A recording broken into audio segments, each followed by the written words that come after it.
Hello दोस्तों, horror tales channel में आपका स्वागत है।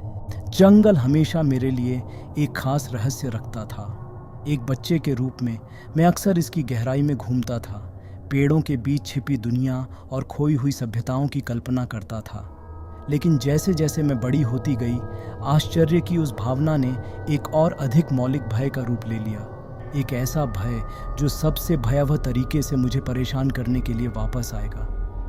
ये मेरे 25वें वर्ष की शरद आरतू के दौरान था, जब मैंने अपने बचपन के जंगलों में फिर से जाने का फैसला किया। मैं हाल ही में अपने गृहनगर वापस आया था और शहर के बाहरी इलाके की सीमा से लगे पेड़ों के परिचित लेकिन अजीब रूप से भयानक विस्तार की ओर आकर्षित महसूस कर रहा था। मैंने कुछ आवश्यक सामान, पानी, नाश्ता, एक टॉर्च और अपना फ़ोन के साथ एक छोटा बैग पैक किया और देर दोपहर में निकल पड़ा। रात होने से पहले जंगल के बीच तक पहुंचने का दृढ़ संकल्प किया। जैसे ही मैं जंगल में गहराई तक गया, पेड़, उनके पत्ते लाल और नारंगी रंग के उग्र रंगों में रंगे हुए थे। हल्की हवा में सरसरा जैसे ही सूरज क्षितिज से नीचे डूबने लगा, मुझे एहसास हुआ कि मैंने जंगल के आकार को कम आंका है। ऊपर की घनी छतरी ने लुप्त होती रोशनी को स्पष्ट कर दिया, जिससे जंगल घने अंधेरे में डूब गए। मैंने अपनी टॉर्च चालू की और अपने रास्ते पर चलता रहा। मेरे कदमों की आवाज़ खामोशी में अजीब तरह से गूंज रही थी। जंगल हमेशा एकांत का स्थान रहा है, लेकिन उस शाम यह अलग महसूस हुआ। ये ऐसा था मानो मुझे देखा जा रहा हो। हर सरसराता हुआ पत्ता, हर टूटती हुई टहनी मेरी रीढ़ में सिहरन पैदा कर रही थी। मैंने इस भावना से छुटकारा पाने की कोशिश की और इसके लिए अपनी अतिस्क्रिय कल्पना को जिम्मेदार ठहराया।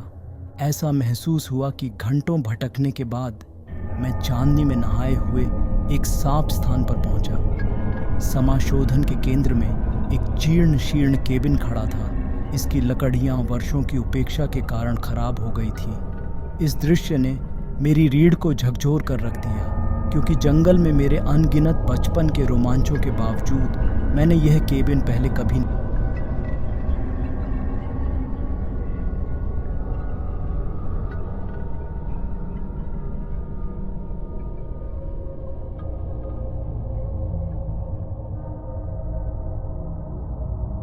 केबिन का आंतरिक भाग और भी अधिक अस्त व्यस्त था। छत पर मकड़ी के जाले लटके हुए थे और हर सतह धूल से ढकी हुई थी। पुराना फर्नीचर फीकी चादरों में ढका हुआ ऐसे बैठा था मानो समय से जम गया हो। लेकिन जिस चीज़ ने मेरा ध्यान खींचा वह फर्श पर बिखरी हुई चित्रों की एक श्रृंखला थी। मैंने उनमें से एक चित्र उठाया और अपनी टॉर्च की धीमी रोशनी में उसकी जांच की। इसमें जंगल का एक दृश्य दर्शाया गया था, वही जंगल जिसमें मैं अब खड़ा था। विवरण बेहद सटीक थे, पेड़ों की टेढ़ी मेढ़ी जड़ों और केबिन तक जाने वाले टेढ़े मेढ़े रास्ते तक। लेकिन जिस बात ने मुझे सबसे अधिक परेशान किया वह थी चित्र में आकृतियाँ, छायादार वर्णक्रमीय आकृतियाँ जो पेड़ों के बीच नृत्य करती हुई प्रतीत होती थीं। मैंने उनमें से एक चित्र उठाया और अपनी टीम की रोशनी में उसकी जांच की। जंगल का एक दृश्य संग्रहालय था, वह जंगल जिसमें मैं अब खड़ा था। विवरण बेहद अजीब थे, पेड़ों की टेढ़ी मेढ़ी जड़ें और केबिन तक जाने वाले टेढ़ी मेढ़ी राह तक। लेकिन जिस बात ने मुझे सबसे ज़्यादा परेशान किया वह था चित्रों में टॉपियाँ, छायादार वर्णक्रमीय टॉपियाँ जो पेड़ों के बीच नृत्य करती हुई विशिष्ट विशेषताएं रखती हैं। मेरा दिल तेज़ी से धड़क रहा था। मैं केबिन के बाहर वापस चला गया और भयानक आवाज़ का पीछा किया। ये मुझे जंगल के रास्ते ले गया। मेरे चारों ओर अंधेरा छा गया। मुझे पता था कि मुझे पीछे मुड़ना चाहिए, कि मैं अज्ञात की ओर बढ़ रहा था, लेकिन मैं उस भयावह फुसफुसाहट के खिंचाव को रोक नहीं सका।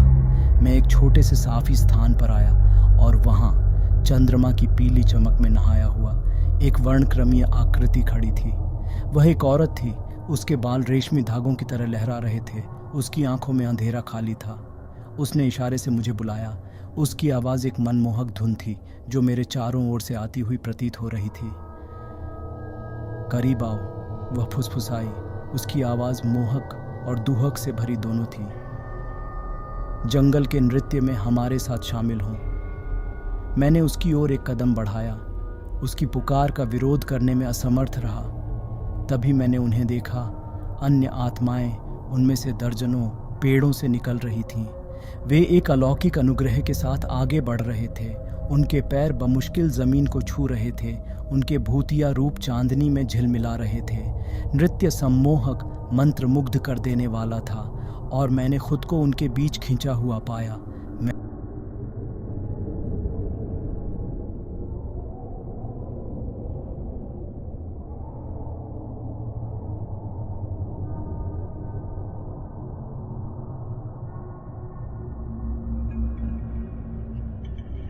जब मैं आत्माओं के साथ नृत्य कर रहा था तो ऐसा लग रहा था कि समय रुक गया है, लेकिन जैसे ही सुबह की पहली किरणें पेड़ों से टकराईं, जादू टूट गया। उत्साह फीका पड़ने लगा। उनके रूप सुबह के सूरज में धुंध की तरह घुलने लगे। उस विचित्र महिला ने, जिसकी आंखें असीम दुख से भरी थीं, पेड़ों में गायब होने से पहले आखिरी बार मेरी ओर देखा। मैं लड़खड़ाते हुए केबिन में वापस आ गया। मेरा शरीर थक गया था और मेरा दिमाग इस अनुभव से घबरा रहा था। केबिन के फर्श पर बने चित्र मुझे मजाक उड़ाते हुए प्रतीत हो रहे थे, जो उस भूतिया घटना की याद दिला रहे थे जो मैंने देखी थी। कांपते हाथों से मैंने उन्हें इकट्ठा किया और उन जंगलों में कभी न लौटने की कसम खाते हुए केबिन से बाहर निकल गया। जैसे ही मैं जंगल से बाहर आया, मैं आश्चर्यचकित हुए बिना नहीं रह सका कि मुझे वहाँ किस चीज़ ने खींचा था। किस चीज़ ने मुझे जंगल में उस डरावनी जगह तक पहुँचाया था। क्या यह एक आकस्मिक मुठभेड़ थी, भाग्य का मोड़ था, या क्या जंगल ने स्वयं मुझे बुलाया था, मुझे अपनी प्राचीन और भयानक गहराइयों में जाने का संकेत दिया था। मैं शायद इसका उत्तर कभी नहीं जान पाऊंगा, लेकिन जंगल में उस भयावह घटना की स्मृति हमेशा मेरे साथ रहेगी। एक अनुस्मारक कि इस दुनिया में ऐसे रहस्य हैं जिन्हें अबाधित छोड़ देना बेहतर है, और वास्तविकता और अलौकिक के बीच की रेखा अक्सर तुलना में पतली होती है। हम कल्पना करने का साहस करते हैं। अगर ये कहानी आपको पसंद आई हो तो वीडियो को लाइक और शेयर करें और चैनल को सब्सक्राइब करना ना भूलें। धन्यवाद।